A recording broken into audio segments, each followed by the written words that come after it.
দিয়ে দিলাম লাল মরিচের গুঁড়া, হলুদ গুঁড়া, স্বাদ মতো লবণ। বাইরে মেঘ, প্রচণ্ড মেঘ, মেঘের মধ্যে বৈশা বৈশা রান্না করতেছি।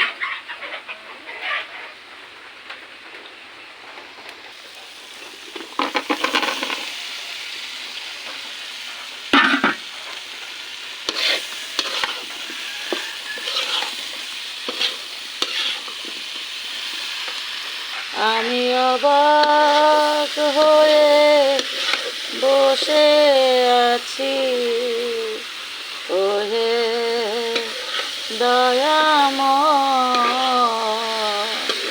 পারে লয়ে যা আমার,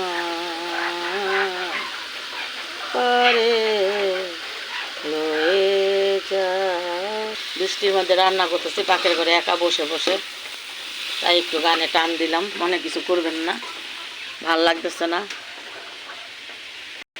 তরকারি কষানো হয়ে গেল, এখন ঝোল দিয়ে দিলাম, তার সাথে দিয়ে দিলাম মাছগুলা।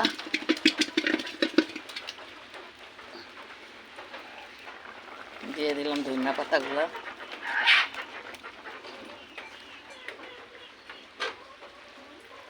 হয়ে গেল আজকের তরকারি। আল্লাহ হাফেজ।